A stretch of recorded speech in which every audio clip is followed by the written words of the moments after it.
मेरा नाम रुचि है। मेरी उम्र अब 27 साल है, लेकिन जब मैं 9 साल की थी तब मेरे साथ एक बहुत बड़ा हादसा हो गया था। मैं 9 साल की थी तब मैं बहुत मासूम थी और अपने माता पिता की लाडली थी। मेरे 2 भाई थे। मेरी ज़िंदगी बहुत अच्छी गुजर रही थी। मेरा पूरा परिवार मुझसे बहुत प्यार करता था। ज़िंदगी में खुशियाँ ही खुशियाँ थीं और किसी चीज़ की कमी नहीं थी। मगर मैं नहीं जानती थी कि एक दिन एक इतना तेज़ हवा का झोंका आएगा और मेरी पूरी ज़िंदगी को बदल कर रख देगा, यहाँ तक कि मेरी पूरी ज़िंदगी बर्बाद होकर रह जाएगी। मैं नहीं जानती थी कि मेरे साथ कुछ ऐसा भी हो सकता है जिसकी वजह से मैं पल पल सिसकती रहूँगी। 9 साल की उम्र में ही मुझसे मेरी इज्जत छीन ली जाएगी। मेरे साथ इतना घिनौना खेल खेला जाएगा जिसकी वजह से मैं किसी को मुंह दिखाने काबिल नहीं रहूँगी, सर उठाकर ज़िंदगी गुजारने काबिल नहीं रहूँगी। वो दिन मेरी ज़िंदगी का सबसे ख़तरनाक दिन था, जब सब कुछ बिल्कुल ठीक चल रहा था और मैं स्कूल नहीं जाना चाहती थी, लेकिन फिर भी मेरी मम्मी ने ज़बरदस्ती मुझे स्कूल भेज दिया था, क्योंकि उस दिन मेरा इंग्लिश का टेस्ट था और टेस्ट देना बहुत ज़रूरी था। मेरी मम्मी मेरी पढ़ाई को लेकर बहुत सीरियस थी। मैं अपने 2 भाइयों की इकलौती बहन थी। दोनों भाई मुझसे बड़े थे, पढ़ाई में ज़्यादा इंटरेस्टेड नहीं थे, लेकिन मेरी मम्मी का कहना था कि मैं अपनी बेटी को खूब पढ़ाऊंगी और किसी काबिल बनाऊंगी। जबकि मेरे पापा एक बड़ी सी कंपनी में नौकरी किया करते थे और मेरे पापा ने सोच रखा था कि भाई जैसे ही बड़े हो जाएंगे पापा उनको अलग से बिजनेस करवा देंगे। मम्मी पापा बहुत चाहते थे कि मेरे दोनों भाई भी पढ़ लिख जाएं, ज़्यादा नहीं तो इंटर तक ही अपनी पढ़ाई कंप्लीट कर लें, मगर दोनों ही भाई खेल में इतने मगन रहते थे कि पढ़ना ही नहीं चाहते थे। ज़िंदगी इसी तरह से हंसी खुशी गुजर रही थी। मेरा टेस्ट था और आज मेरी सुबह से ही तबीयत ठीक नहीं थी। मैं स्कूल नहीं जाना चाहती थी। कुछ दिनों से मैं भी अपने भाइयों के साथ खेल में ज़्यादा ध्यान देने लगी थी और आज जब मैं अपनी तबीयत की वजह से मम्मी को स्कूल जाने से मना कर रही थी तो मम्मी को यही लग रहा था कि मैं खेलने की वजह से स्कूल जाने से इनकार कर रही हूँ। मम्मी ने ज़बरदस्ती मुझे स्कूल भेज दिया।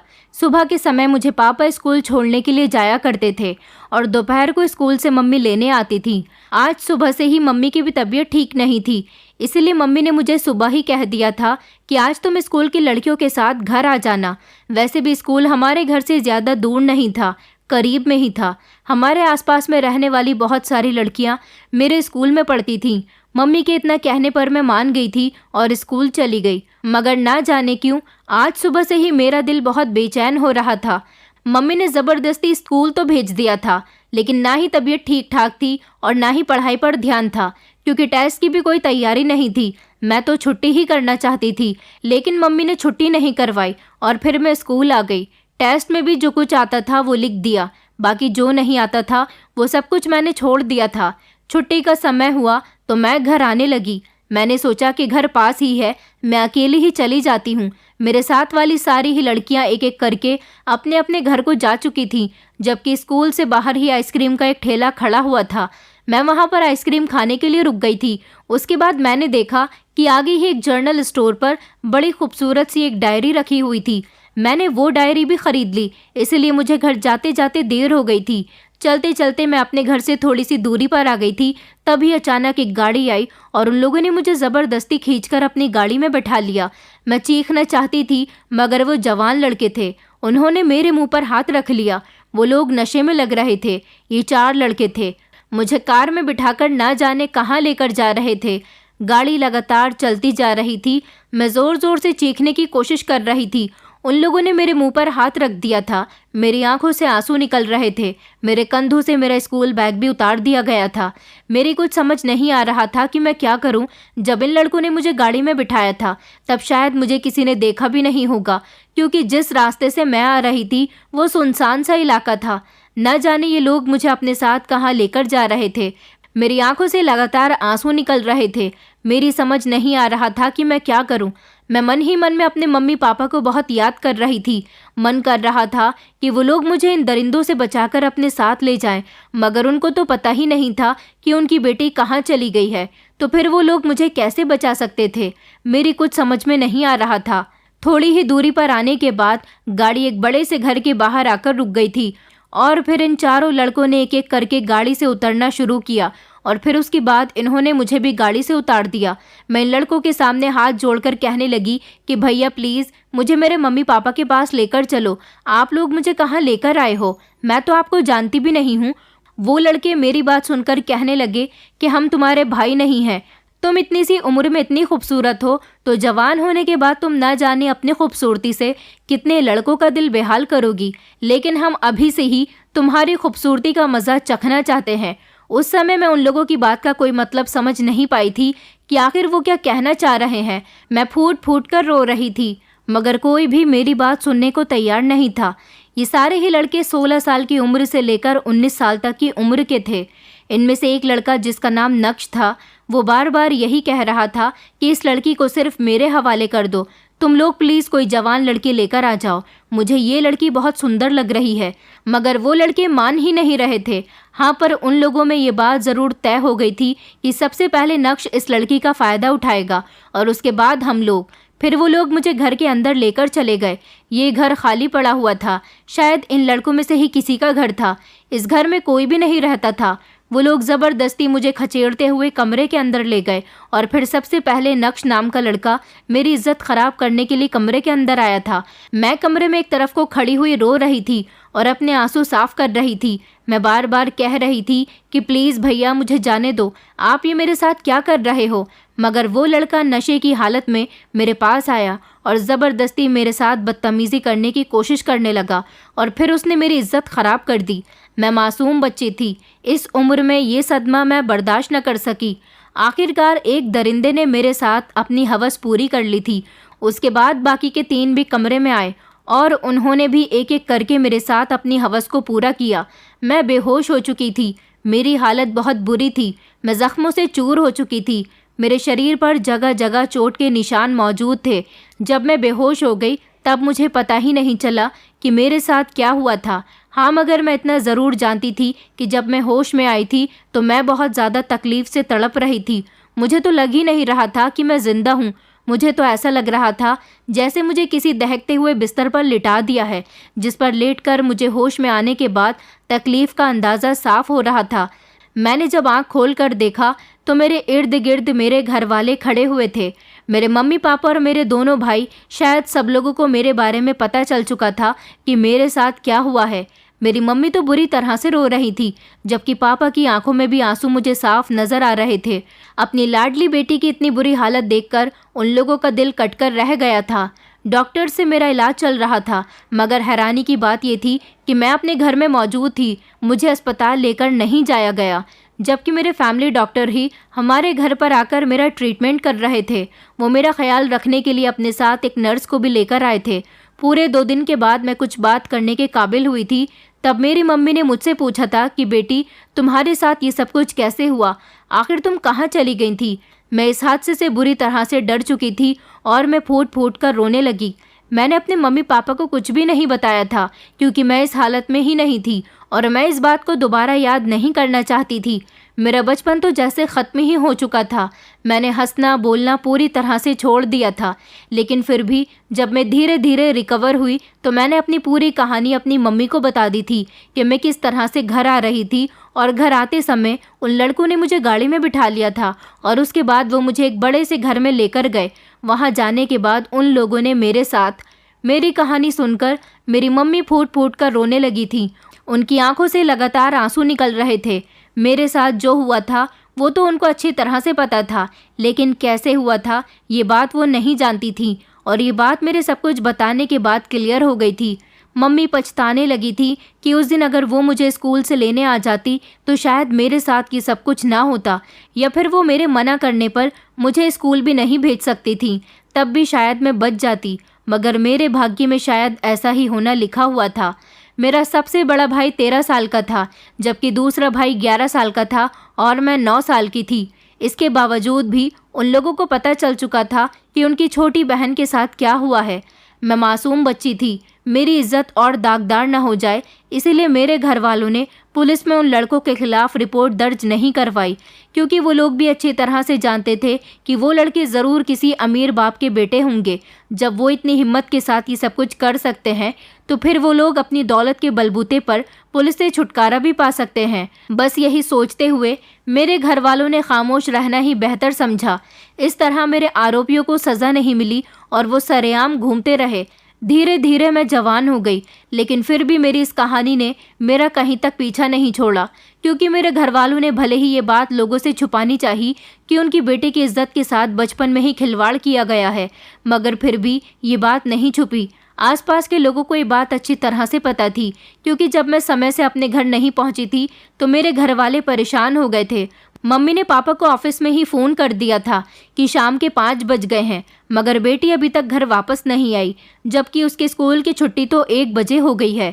मेरे स्कूल में पढ़ने वाली आसपास की सारी लड़कियों से भी मम्मी ने पूछताछ कर ली थी। उन लोगों ने भी यही बताया था कि मैं स्कूल से समय पर ही निकली थी, मगर घर क्यों नहीं पहुंची ये बात वो नहीं जानती। इस वजह से मम्मी और ज़्यादा परेशान हो गई थी और उन्होंने पापा को कॉल कर दी। पापा भी ऑफिस से जल्दी घर आ गए और मुझे तलाश करने लगे। आसपास के काफ़ी सारे लोगों ने मुझे तलाश किया। हमारे कुछ रिश्तेदारों के घर भी उन्होंने फ़ोन कर दिया, मगर मेरा कुछ पता नहीं चल सका था। मेरी इज्जत ख़राब करने के बाद उन दरिंदों ने रात के अंधेरे में मेरे स्कूल के गेट पर ही बुरी हालत में मुझे फेंक दिया था। पुलिस ने मेरी गुमशुदगी की रिपोर्ट 24 घंटे से पहले नहीं लिखवाई जा सकती थी। किसी ने मेरे पापा को फ़ोन करके बता दिया कि आपकी बेटी स्कूल के बाहर स्कूल यूनिफॉर्म में ही गंभीर हालत में पड़ी हुई है, आकर अपनी बेटी को ले जाओ। जिस पर मेरे मम्मी पापा बुरी तरह से घबरा गए और वो लोग मुझे लेने के लिए निकल गए। जब उन्होंने मुझे स्कूल के बाहर गंभीर हालत में पड़े हुए देखा तो उनके होश उड़ गए थे, जबकि मेरी मम्मी मुझे देखकर समझ चुकी थी कि मेरे साथ क्या हो चुका है। पापा उसी समय पुलिस में रिपोर्ट लिखवाने के लिए जा रहे थे, मगर मम्मी ने उनको रोक लिया था। उन्होंने कहा था कि हमें पहले अपनी बेटी का इलाज करवाना चाहिए, और यही वजह थी कि मम्मी ने पापा को अस्पताल जाने से भी रोक लिया। कहा कि हमें अपनी बेटी का इलाज घर में ही करवाना होगा, इस तरह हमारी बेटी बदनाम हो सकती है। आखिर बेटी की पूरी ज़िंदगी का सवाल है। बेटे की इज्जत का ख्याल रखने के चक्कर में उन्होंने ना तो मेरा इलाज अस्पताल में करवाया और ना ही पुलिस में उन दरिंदों के खिलाफ रिपोर्ट लिखवाई थी। उन लोगों को लगता था कि ऐसा करने से उनकी बेटी सारी ज़िंदगी सर उठाकर जी सकती है, मगर उनको ये नहीं पता था कि ये दुनिया बहुत ख़राब है, किसी की लाचारी का फ़ायदा खूब उठाना जानती है। मैं तो जैसे तैसे ठीक हो गई थी। वक्त के साथ साथ मेरे शरीर के ज़ख्म तो भर गए थे, लेकिन मेरे दिल पर और मेरी इज्जत पर जो दाग लग चुका था वो शायद सारी ज़िंदगी नहीं भर सकता था। मेरी पढ़ाई तो उस वहशतनाक दिन के बाद से ही ख़त्म हो चुकी थी, यहाँ तक कि मेरे दिल से जीने की तमन्ना भी ख़त्म हो गई थी, मगर फिर भी मैं एक ज़िंदा लाश बनकर जी रही थी। बचपन से जवान होने तक का ये सफ़र मेरे लिए एक बहुत बड़ी मुश्किल का सामना था, क्योंकि लोगों की बातों के डर की वजह से मैंने घर से बाहर निकलना तक बंद कर दिया था। आसपास के लोग और मेरे कुछ रिश्तेदार इस बारे में अच्छी तरह से जानते थे कि मेरे साथ क्या हुआ है, क्योंकि रिश्तेदारों और आस पड़ोसियों को तो बात का बतंगड़ बनाने के लिए एक छोटी सी बात का ही इशारा काफ़ी होता है, और मेरे साथ तो वैसे भी एक इतना बड़ा हादसा हो चुका था। मेरे बड़े भाई की शादी हो चुकी थी, उनकी पत्नी हमारे घर आ गई थी। मैं अपने भाई की शादी में भी शामिल नहीं हुई थी। मेरी भाभी दूसरे शहर की थी। ऐसा इसलिए था क्योंकि अपने शहर में अगर मेरे पापा कहीं भी मेरे भाई के लिए लड़की देख रहे थे तो उन लोगों को मेरी हकीकत के बारे में पता चल जाता था, और मेरी वजह से मेरे भैया का रिश्ता नहीं लग पा रहा था। इसी बात को छुपाने की वजह से मेरी मम्मी ने दूसरे शहर की लड़की को भैया के लिए पसंद कर लिया था, और इस तरह हमारे घर भाभी आ गई थी। मेरे भैया भाभी के साथ खुशी खुशी ज़िंदगी गुजार रहे थे। मैं अभी भी घर में ही रहती थी। वक्त और हालात ने मुझे बहुत तंग किया था। कुछ लोगों की बातें भी मुझसे बर्दाश्त नहीं होती थी, क्योंकि हमारे घर आने वाले मेहमान मुझे किसी न किसी बात पर ताना मार ही देते थे, जिसकी वजह से अपने बचपन में होने वाले इस हादसे को मैं अपने दिलो दिमाग से नहीं निकाल सकी थी, क्योंकि लोग किसी न किसी बात पर मुझे ये बात याद दिला देते थे कि बचपन में मेरी इज्जत के साथ खिलवाड़ हुआ है। फिर एक दिन पापा भी हम लोगों को इस दुनिया से छोड़कर चले गए। छोटे भाई की नौकरी दूसरे शहर में लग गई थी और वो वहीं पर परमानेंट शिफ्ट हो गया था। वहीं नौकरी करता था और वहीं पर ही रहता था। कभी कभी हम लोगों से फ़ोन पर बात कर लिया करता था। मम्मी को अपने बेटों पर बिल्कुल भी विश्वास नहीं था, क्योंकि मेरा छोटा भाई गलत लड़कों की संगत में पड़ चुका था और भूल गया था कि वो एक संस्कारी परिवार का बेटा है। कुछ समय बीत गया तो पता चला कि मेरे छोटे भैया ने भी अपनी पसंद की लड़की के साथ दूसरे शहर में शादी कर ली है और अब हम लोगों के साथ नहीं रहना चाहते। बड़ी भाभी से भी आखिर ये बात किस तरह से छुप सकती थी कि इस घर में रहने वाली उनके पति की बहन के साथ बचपन में उसका कुंवारापन छीन लिया गया था। इसलिए भाभी ने बात बात पर मुझे तंग करना शुरू कर दिया और वो चाहती थी कि ऐसी कैरेक्टरलेस लड़की इस घर में ना रहे, जल्द से जल्द इसकी शादी कहीं और कर दी जाए।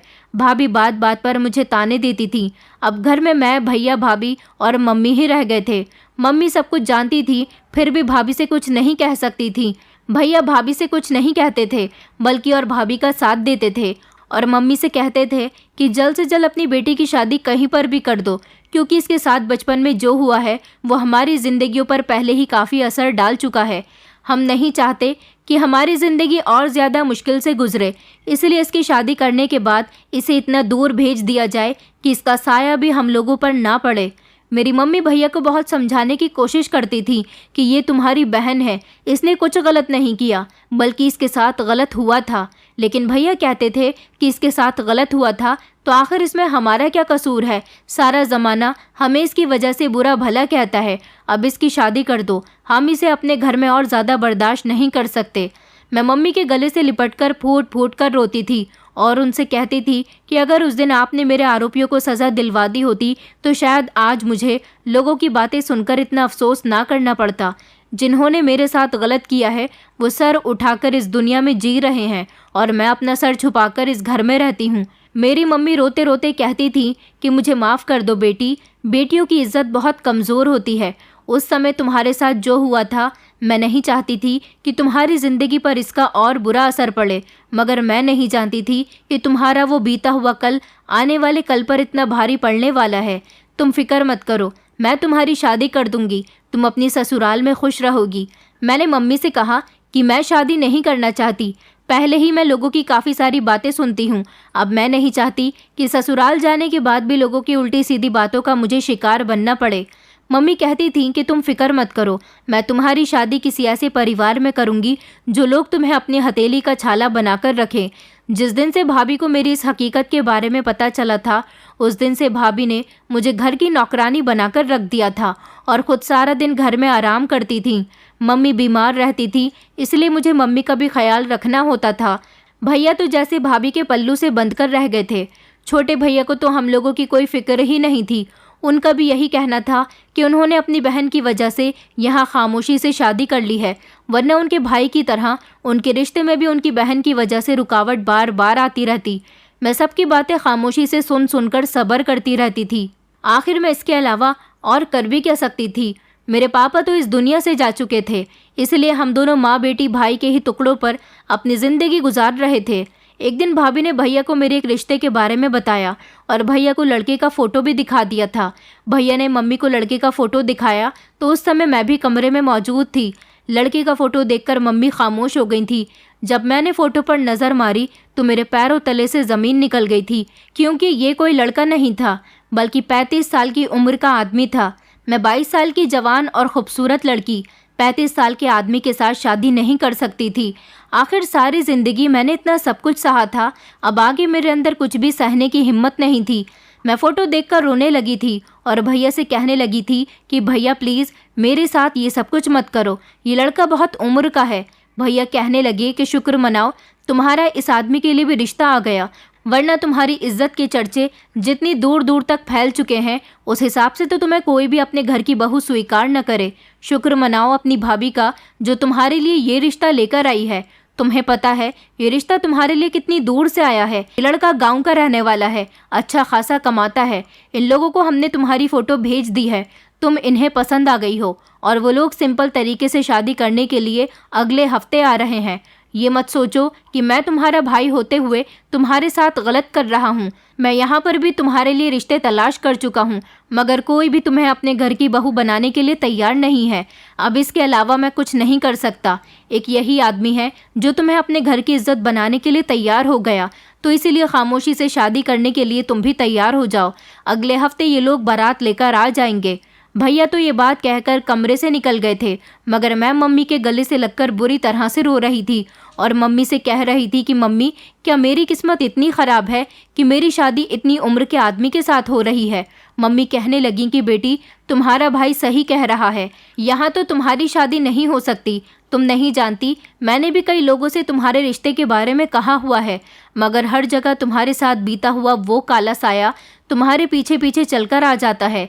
देखो, इस लड़के के साथ शादी करोगी तो ये तुम्हें सारी ज़िंदगी खुश रखेगा, क्योंकि ये तुम्हारी हकीकत के बारे में नहीं जानता। अगर यहाँ हम तुम्हारी किसी जवान लड़के के साथ ही शादी कर देते हैं और अगर उसने तुम्हें खुश नहीं रखा, उसको तुम्हारी पुरानी कहानी के बारे में पता चल गया, तो वो तुम्हें सारी ज़िंदगी अपने अत्याचार का निशाना बनाता रहेगा, सारी ज़िंदगी तुम्हें तंग करेगा और ऐसा भी हो सकता है कि शादी की पहली रात ही तुम्हें छोड़ दे। इसीलिए कहती हूँ कि तुम प्लीज़ इसी लड़के के साथ शादी करके खुशी खुशी अपना घर बसा लो। ये लड़का उम्रदार है, इसे तुम जैसी खूबसूरत लड़की मिल रही है, ये तुम्हारा बहुत ख्याल रखेगा। मेरी मानो तो इसके साथ शादी कर लो और इस घर से निकल जाओ। मैं तुम्हें यहाँ पर पल पल मरते हुए नहीं देख सकती। बहू ने तुम्हें घर की नौकरानी बनाकर रख दिया है। पहले ही मेरी बेटी काफ़ी कुछ बर्दाश्त कर चुकी है। मैं नहीं चाहती कि मेरी बेटी सारी ज़िंदगी लोगों की बातें सुनती रहे।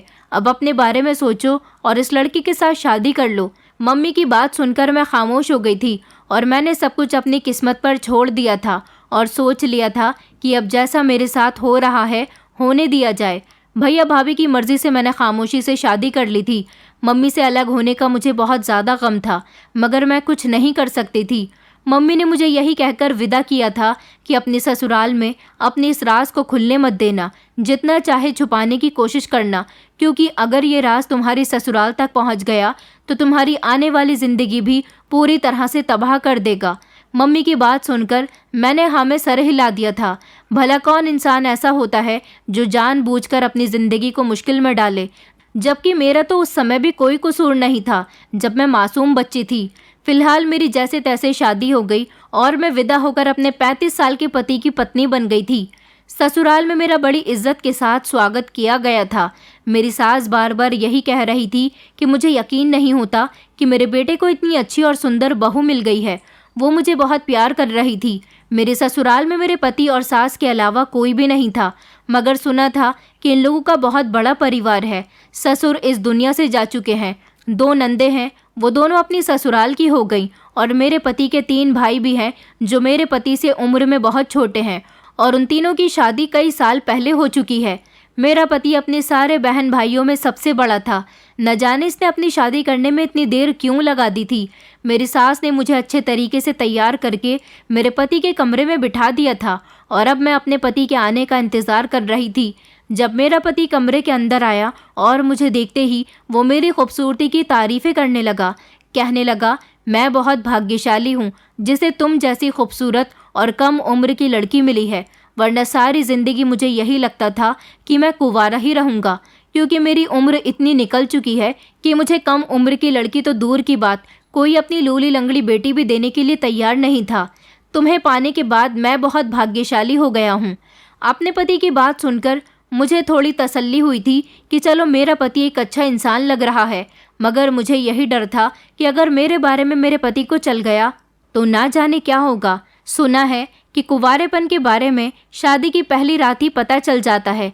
मैं तो बार बार भगवान से यही प्रार्थना कर रही थी कि मेरे पति को मेरे बारे में कुछ पता ना चले, और अगर पता चल भी जाए तो वो मुझे माफ़ कर दे, क्योंकि मैं अब अपनी ज़िंदगी में और मुश्किलों का सामना नहीं कर सकती थी। बातें करते करते धीरे धीरे मेरा पति मेरे करीब आने लगा। फिर ना जाने मेरे पति के दिल में क्या ख्याल आया कि वो मुझसे दूर हो गया और मुझसे कहने लगा कि रुचि, मैं तुम्हें अपनी ज़िंदगी की एक बहुत बड़ी हकीकत बताना चाहता हूँ।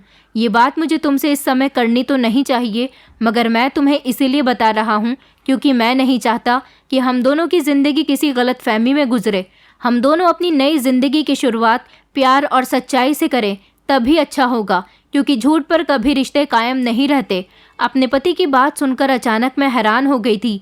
न जाने वो अपनी ज़िंदगी का ऐसा कौन सा सच मुझे बताने जा रहा था जिसको बताने के लिए उसकी आंखों में अचानक आंसू आ गए थे। मैं परेशान इसलिए नहीं थी कि वो अपनी ज़िंदगी का कोई सच मुझे बताने जा रहा था, बल्कि मैं इसीलिए परेशान हो रही थी कि अगर वो मुझे अपनी ज़िंदगी का कोई सच बताने जा रहा है तो ज़रूर उसके बदले में वो मुझसे भी मेरी ज़िंदगी के किसी सच के बारे में ज़रूर पूछेगा। अगर ऐसा हुआ तो फिर मैं क्या करूँगी? मैं अभी इस सोच में गुम थी कि मेरा पति कहने लगा, क्या तुम जानना चाहोगी कि मैं तुम्हें क्या बताना चाहता हूँ? मैं खामोश रही थी तो वो कहने लगा कि बस मुझे इस बात का डर है कि कहीं मेरी सच्चाई जानने के बाद तुम मुझे छोड़कर न चली जाओ। मुझे तो वैसे भी अपना डर था। मुझे ऐसा लग रहा था कि मेरी सच्चाई जानने के बाद मुझे मेरा पति न छोड़ दे। इसीलिए मैंने अपने पति को भरोसा दिलाया कि आप बेफिक्र होकर मुझे अपने बारे में बता सकते हो, मैं आपको कहीं छोड़कर नहीं जाऊंगी। मेरे पति ने मुझसे इस बात का वादा ले लिया था और मैंने भी अपने पति को झट से भरोसा दिला दिया था कि वो मुझे अपनी सच्चाई के बारे में बता दें। अपने पति की बात सुनने से ज़्यादा मुझे अपने लिए डर लग रहा था। फिर मेरे पति ने अपनी कहानी बतानी शुरू की। उसने कहा, मेरे मम्मी पापा ने मुझे गांव से शहर कॉलेज में पढ़ने के लिए भेज दिया था। मैं कॉलेज के बिगड़े हुए लड़कों की संगत में आ गया था। वो लोग मुझे सिगरेट पिलाया करते थे, जुआ खेलने के लिए भी फोर्स करते थे। खाली समय में हम लोग यही काम किया करते थे। मैं पूरी तरह से बिगड़ चुका था। उस समय मेरी उम्र 18 साल थी। एक दिन हमारे कॉलेज की फेयरवेल पार्टी थी। फेयरवेल पार्टी कंप्लीट होने के बाद हम सब लोगों ने अपने लिए एक पर्सनल पार्टी रखी हुई थी। हम लोगों ने पहले तो खूब सारी ड्रिंक की और उसके बाद हम लोग तेज़ रफ्तार में गाड़ी चला रहे थे, जब अचानक मेरे एक दोस्त की नज़र स्कूल से निकलती हुई एक छोटी सी बच्ची पर गई जो सिर्फ 9 साल की थी। हम दोस्तों ने प्लान बनाया कि इस बच्ची को किडनैप करके इसके साथ गलत काम करते हैं। मैं भी अपने दोस्तों के साथ इस काम में पूरा शामिल था और फिर हम लोगों ने उस लड़की को रास्ते से उठाकर अपनी गाड़ी में बिठा लिया और मेरे ही दोस्त के एक बंद घर में उसे ले गए। मगर मैंने उन लोगों से कहा कि सबसे पहले मैं इस लड़की का फ़ायदा उठाना चाहता हूँ, तुम लोग अपने लिए कहीं और अरेंजमेंट कर लो। लेकिन मेरे दोस्तों ने कहा कि हम लोग कहीं और अरेंजमेंट तो नहीं कर सकते, लेकिन तुम इसका सबसे पहले फ़ायदा उठा लेना, तुम्हारे लिए इतना ज़रूर कर सकते हैं। वो मासूम बच्ची बुरी तरह से रो रही थी, गिड़गिड़ा रही थी, मगर मुझे उस पर कोई रहम नहीं आया और मैं उसे कमरे में ले गया और सबसे पहले उसकी इज्जत मैंने ख़राब की और उसके बाद मेरे दोस्तों ने। वो लड़की जब बेहोश हो गई तो हमने उसे दोबारा उसी स्कूल के गेट के सामने फेंक दिया। आधी रात के समय हमने उसे फेंक दिया था ताकि हमें कोई देख न सके। हम लोग नशे की हालत में थे और फिर उसके बाद हम अपने घर आ गए। मेरी पढ़ाई पूरी हो चुकी थी। सुबह के समय जब मेरा नशा कम हुआ तो मैं ट्रेन से अपने घर वापस आ गया था। यहाँ आने के बाद पता चला कि मेरी बहन की इज्जत के साथ भी किसी ने खिलवाड़ किया, जबकि मेरी बहन जवान थी। मेरी बहन जिस लड़के से प्यार करती थी उसी ने उसका फ़ायदा उठाया था और वो शादी के लिए भी इनकार कर रहा था। मेरी बहन बुरी तरह से तड़प रही थी। अपनी बहन की तकलीफ़ मुझसे सही नहीं जा रही थी। बड़ी मुश्किल से हमने अपनी बहन की शादी उसी लड़के के साथ करवाई थी। गांव के कुछ बड़े बड़े लोगों को इकट्ठा किया, पंचायत हुई। पंचायत में फैसला यही हुआ कि मेरी बहन की शादी इसी लड़के के साथ होनी चाहिए जिसने मेरी बहन की इज्जत खराब की है। ऐसा होने से सारे गांव में मेरी बहन की बहुत बेइज्जती हुई थी और साथ साथ मेरी भी खूब बेइज्जती हो रही थी क्योंकि वो मेरी बहन थी। मुझे उस दिन एहसास हुआ था कि जिस बच्चे की मैंने और मेरे दोस्तों ने इज्जत खराब की है, शायद उसके साथ भी ऐसा ही हो रहा होगा। मेरे दोस्तों को शायद इस बात का एहसास ना हुआ हो, मगर मुझे इस बात का पूरा एहसास था क्योंकि मेरी बहन पर जो बीत रही थी वो शायद मेरी वजह से ही हुआ था, क्योंकि मैंने किसी की बेटी की इज्जत खराब की थी। वो भी किसी की बहन थी, किसी की बेटी थी, मासूम बच्ची थी। हमने तो उस पर इतना भी रहम नहीं किया कि वो अभी मासूम है, कुछ जानती भी नहीं है। हमें उसके साथ ऐसा नहीं करना चाहिए था, मगर उस समय नशे की हालत में हमें कुछ दिखाई नहीं दिया। आज इस बात को पूरे 13 साल हो गए। हर रात मेरे सपने में उस मासूम लड़की का चेहरा घूमता रहता है जो मेरे आगे बिलख बिलख कर रो रही थी कि भैया मुझे छोड़ दो, मुझे मेरे मम्मी पापा के पास भेज दो। मगर मैंने उस पर रहम नहीं खाया। शायद उस दिन अगर मैं उसके साथ ऐसा न करता और उसे अपने दोस्तों से भी बचा लेता तो बदले में मेरी बहन के साथ भी कुछ गलत नहीं होता। मैं उस दिन से आज तक रो रो कर उस लड़की से माफ़ी मांगता हूँ। मेरे घर वाले मेरी शादी करना चाहते थे, मगर मैं अभी तक इसीलिए कुंवारा रहा क्योंकि मैं एक लड़की का मुजरिम हूँ।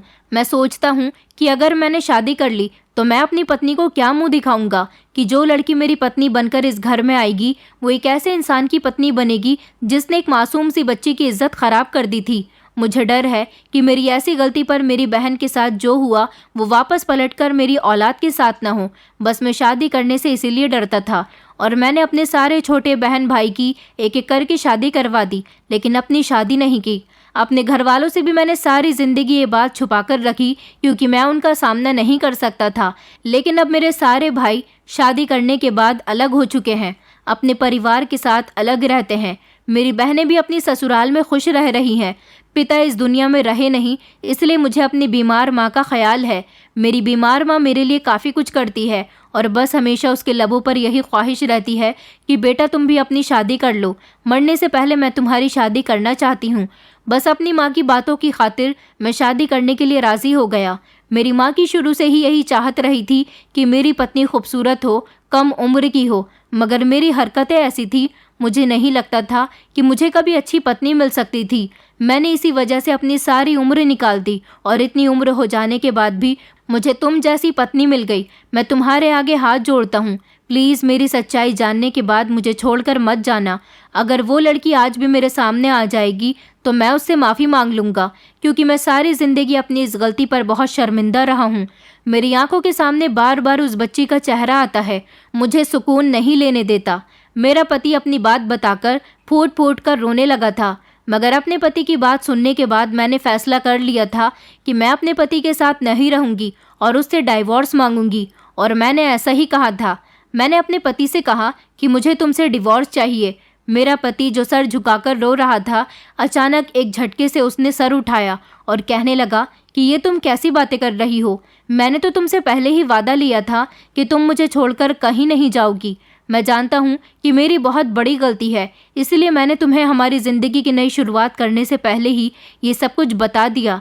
मैंने अपने पति के मुंह पर एक ज़ोरदार थप्पड़ मार दिया क्योंकि आज मुझे बहुत ज़्यादा गुस्सा आ रहा था और उससे कहा कि जिस लड़की की ज़िंदगी तुमने बर्बाद की थी वो लड़की कोई और नहीं बल्कि मैं ही हूँ। मैं ही थी जो स्कूल के रास्ते से आ रही थी और तुम्हारे आगे गिड़गिड़ा रही थी कि प्लीज़ मेरे साथ ये सब कुछ मत करो, मगर तुमने और तुम्हारे दोस्तों ने मेरी ज़िंदगी बर्बाद कर दी।